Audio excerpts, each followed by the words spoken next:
One thing that is true even in Newtonian ways of thinking about space and time, or in Einsteinian ways of thinking about space and time, is that these fundamental laws work forward and backward in time. Knowing everything about the universe at one moment predicts the past as well as the future.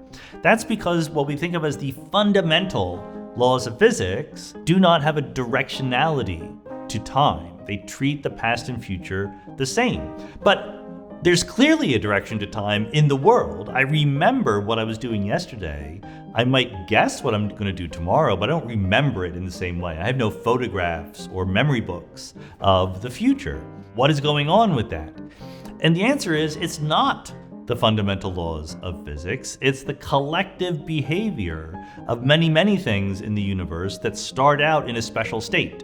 I'm Sean Carroll. I am a physicist and philosopher at Johns Hopkins University, host of the Mindscape podcast, and also author of a bunch of books, most recently the Biggest Ideas in the Universe series, including Space-Time in Motion and Quanta and Fields.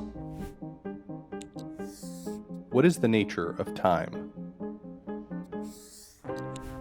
Isaac Newton, you may have heard, was a smart fellow, and one of the interesting things when you invent a whole new way of doing physics, if you're right and it becomes successful, then later on people kind of take it for granted. They're like, yeah, this is how the world works or whatever.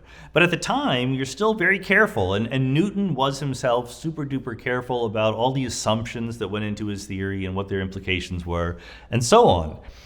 One part of classical mechanics is the idea of space and time both separately existing and being absolute. There is a meaningfulness to that. There is no preferred position in the universe. You can be anywhere you want. The laws of physics work the same. There's not even a preferred velocity to the universe. This was figured out by Galileo, and Newton kind of took it on board. If you started everything moving at 1 mile per hour to the left, the world will look exactly the same. There's no actual frame of rest that you can measure. But there is space. And there is time, and everyone agrees on what those two things mean. When I say I am 1 mile away from a certain other point, everyone in the universe agrees. You are 1 mile away. Yes, that is correct. When I snap my fingers and say, at the moment I snap my fingers, a certain thing is happening in Los Angeles, everyone agrees that indeed, at that moment, that's a well-defined concept to say what is happening at some point far away. Not just Los Angeles, but Alpha Centauri or the Andromeda Galaxy.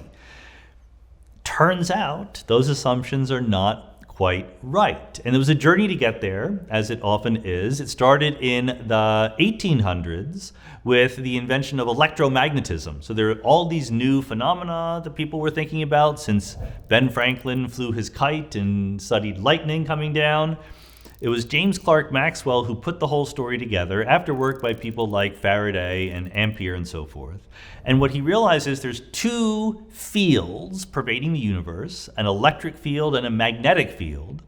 And he wrote down some equations that these fields obey, and they sort of play with each other and push around charged particles and things like that. People were very happy at the existence of electromagnetism. They started thinking about what it all meant, and what they realized is that the sort of way that space and time are treated in Maxwell's theory of electromagnetism is different than the way they are apparently treated in Newton's theory. In particular, Maxwell's equations predicted a special velocity. There's no special velocity in Newtonian mechanics. Every velocity is created the same. Maxwell says there is something called the speed of light. It is the speed at which waves in the electromagnetic fields move, and naively, you look at the equations, and everyone measures the same value for the speed of light. It's a constant of nature. How can it possibly be the case that everyone measures the same speed for light, even if they're moving with respect to each other? So for a long time, for decades, physicists bashed their heads against this problem. They came up with very elaborate schemes to get rid of it. And it was Albert Einstein, in his great paper in 1905, who first said, you should get rid of the idea of these waves traveling through a medium. You should think of the electromagnetic waves as really being the thing that exists. And when the equations tell you everyone measures the speed of light the same, that's because they do. Take that seriously. All you have to do is entirely rejigger your thoughts about what space and time are. And in fact, it wasn't until 2 years later when Hermann Minkowski, who was a mathematician who had been one of Einstein's professors, said, the right way to think about Einstein's theory is to say that space and time aren't separate anymore. To imagine there's one thing called space-time, and different people, different observers moving in different ways through the universe will divide it up into space and time differently. There's no objective true fact about when I snap my fingers now, what's happening light years away. That's going to depend on who's doing the observing and who's doing the measuring. It can all be explained very beautifully by imagining a single four-dimensional space-time instead of separate space and time. Einstein himself was not impressed by this move. Einstein was a hilarious character because he was a physicist's physicist. He was very mathematically adept. Don't believe the stories that Einstein wasn't good at math in school. He was very good at it, but he wasn't in it for the math. He was in it for the physics. So he learned as much math as he needed. And when Minkowski says, I have some new math that unifies space and time based on Einstein's theories, Einstein himself's like, I don't need that. That's like extra mathematical nonsense. He soon changed his mind because it turns out that move from space and time being separate to being combined is super useful going forward, including 10 years later, he would invent his general theory of relativity that include gravity into the space-time story. When Einstein put together what we now call the special theory of relativity, the idea that there's no preferred standard of rest in the universe, but also everyone thinks the speed of light is the same. All you have to do is imagine ultimately that space and time are glued together. That was a radical reworking of the framework of physics. Newton's idea of separate space and separate time, absolute and agreed upon by everyone, had been there for hundreds of years. And when you do that, when you say, okay, I'm going to completely invent space and time, in part because I want to match this wonderful theory we have, Maxwell's theory of electricity and magnetism, you have to go back to everything that was a success in your previous way of doing things and say, does it still work? The biggest success of Newtonian classical mechanics was gravity, the famous inverse square law of gravity. Newton posited that if you have two objects with two different masses, they have a gravitational force that will pull them together that diminishes as 1 over the square of the distance between them. And that simple rule, plus the framework of Newtonian mechanics, is enough to match exactly what you see in the sky in terms of the planets moving around. It's enough to launch a rocket and get it to the moon. So Einstein comes along and says, well, okay, can I make a version of Newton's theory of gravity that is compatible with my new theory of special relativity? And after trying, he said, no, I can't. You have to do something much more dramatic.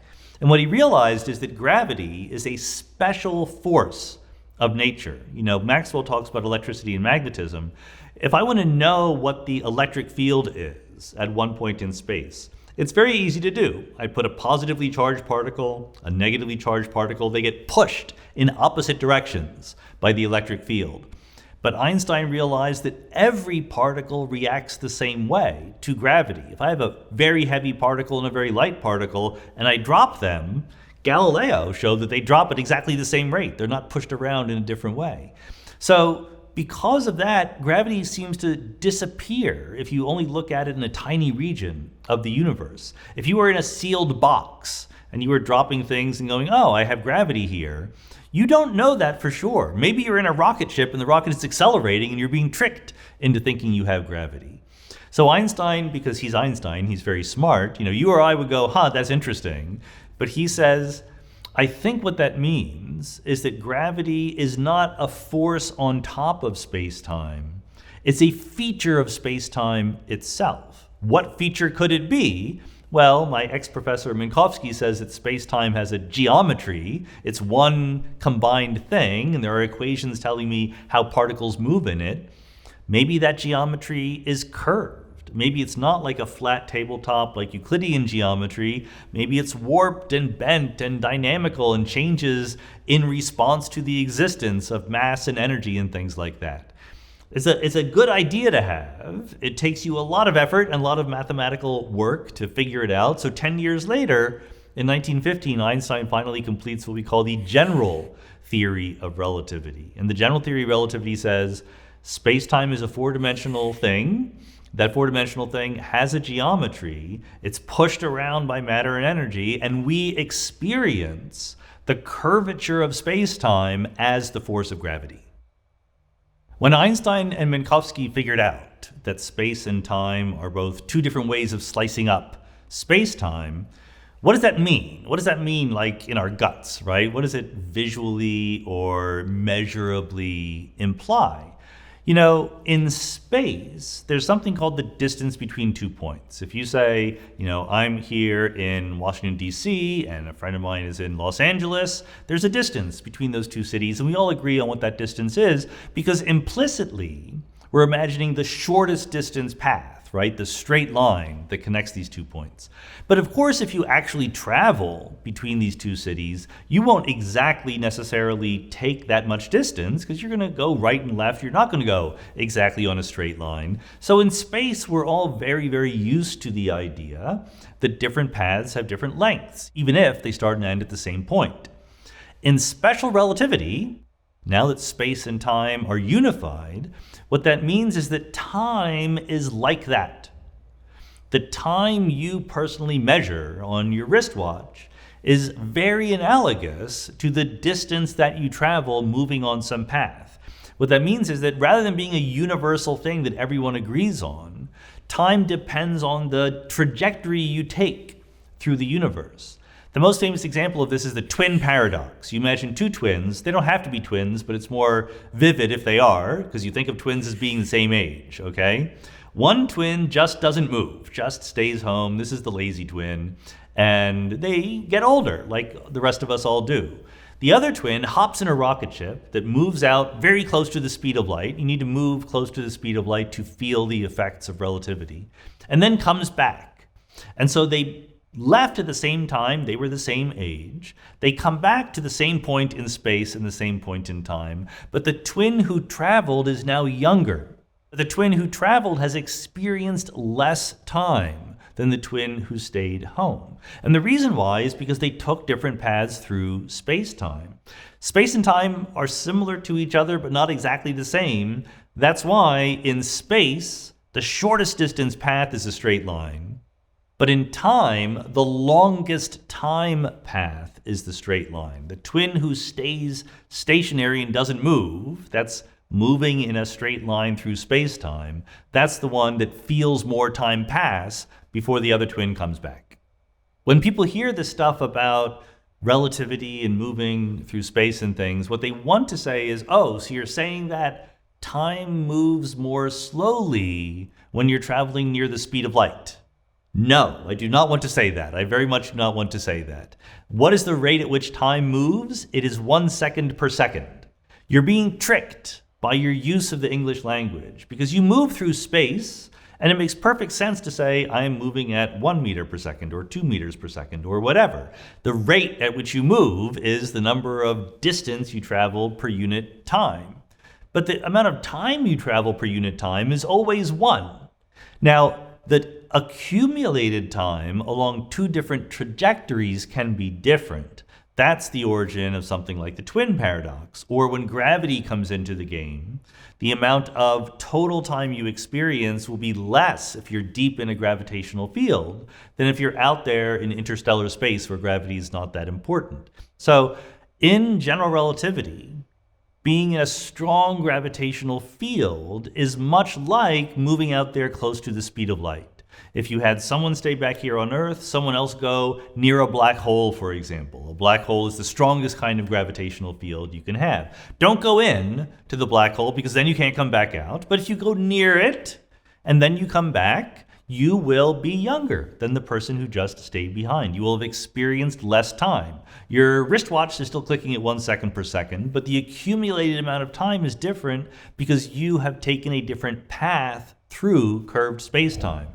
In Interstellar, the Christopher Nolan movie, this was wonderfully Illustrated. Kip Thorne, who is a Nobel Prize winning physicist, was the executive producer and one of the instigators of that movie, and he put all of his physics knowledge in there about wormholes and black holes and gravity and time travel. So up until the very last scenes, when they're in the library and everything goes haywire, all the physics in that movie is completely respectable. One thing that is true even in Newtonian ways of thinking about space and time, or in Einsteinian ways of thinking about space and time, is that these fundamental laws work forward and backward in time. Knowing everything about the universe at one moment predicts the past as well as the future. That's because what we think of as the fundamental laws of physics do not have a directionality to time. They treat the past and future the same. But there's clearly a direction to time in the world. I remember what I was doing yesterday. I might guess what I'm going to do tomorrow, but I don't remember it in the same way. I have no photographs or memory books of the future. I was younger. I will always be older in the future. What is going on with that? And the answer is it's not the fundamental laws of physics. It's the collective behavior of many, many things in the universe that start out in a special state. It goes back to the idea of entropy from the 1800s, the idea of the disorderliness of a system, the randomness, the disorganization, and entropy increases with time. That's the famous second law of thermodynamics.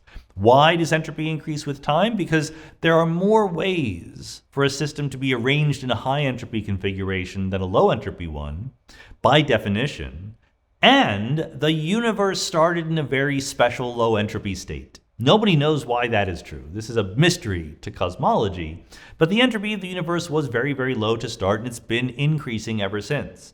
And us having memories of the past but not the future, the ability to have records, the fact that we age in the same direction, this is all because entropy is increasing in one direction rather than the other.